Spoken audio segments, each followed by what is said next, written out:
Շուրջ 5000 հոգու շրջանում հարցում է անցկացվել և պարզվել է, որ բուհերի ուսանողների, դասախոսների, գիտահետազոտական ինստիտուտների աշխատակիցների շուրջ 0,3%-ն է, որ հեծանիվ է օգտագործում իր ուսհաստատություն կամ աշխատավայր հասնելու համար։ Հարցվածների 3,2%-ը նշել է, որ կուզենար հեծանվով հասնել աշխատավայր կամ ուսհաստատություն, ինչը ցույց է տալիս, որ պատշաճ ենթակառուցվածքների ձևավորման և հեծանիվների կիրառումը խրախուսելու պարագայում հեծանվով տեղաշարժվող քաղաքացիների թիվը կարող է էապես աճել։ Այս մասին կառավարության մարտի 27-ի նիստին ասել է Կրթության, գիտության, մշակույթի և սպորտի նախարար Ժաննա Անդրեասյանը, ներկայացնելով հանրության շրջանում առողջ ապրելակերպի խրախուսման և երթևեկության այլընտրանքային ձևերի խթանմանն ուղղված որոշման նախագիծը։ Մասնավորապես կառավարությունը առաջնահերթ է դիտում հանրության շրջանում առողջ ապրելակերպի և ֆիզիկական ակտիվության խթանումը, եւ եթե նայում ենք մի քանի պարզ ցուցանիշների, դա շատ ակնհայտ երևում է։ Մասնավորապես կարող ենք տեսնել, որ 18-ի համեմատ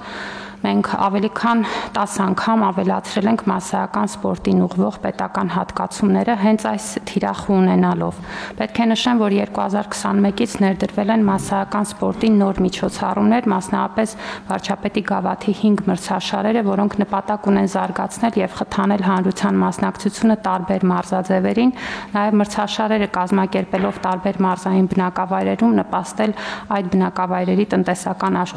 աշխուժացմանը։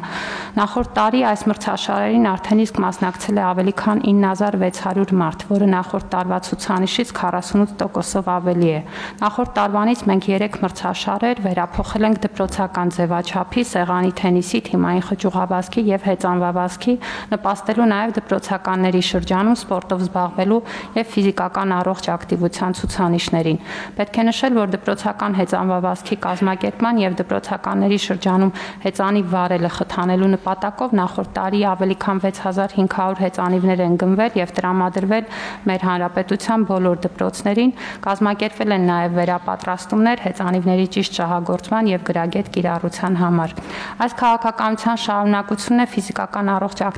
ակտիվության խրախուսման շրջանակներում ներառել նաեւ բուհերի եւ ՄԿ հաստատությունների սովորողներին եւ աշխատակիցներին, նրանց եւս խրախուսելով դիտարկել հեծանիվ վարելու հնարավորությունը ոչ միայն որպես նախասիրություն եւ ֆիզիկական առողջ ակտիվություն, այլ նաեւ սեփական առօրյան կազմակերպելու միջոց, օրինակ իրենց աշխատավայր կամ ուսումնական հաստատություն գնալու, գալու, առօրյա այլ հարցերը կազմակերպելու տեսանկյունից։ Հարգելի գործընկերներ, մենք ըստ էության ինչ ենք ասում այս որոշման նախագծով, մենք այն ուսանողներին եւ դասախոսներին, ովքեր դիտարկում են կամ պատրաստ են դիտարկել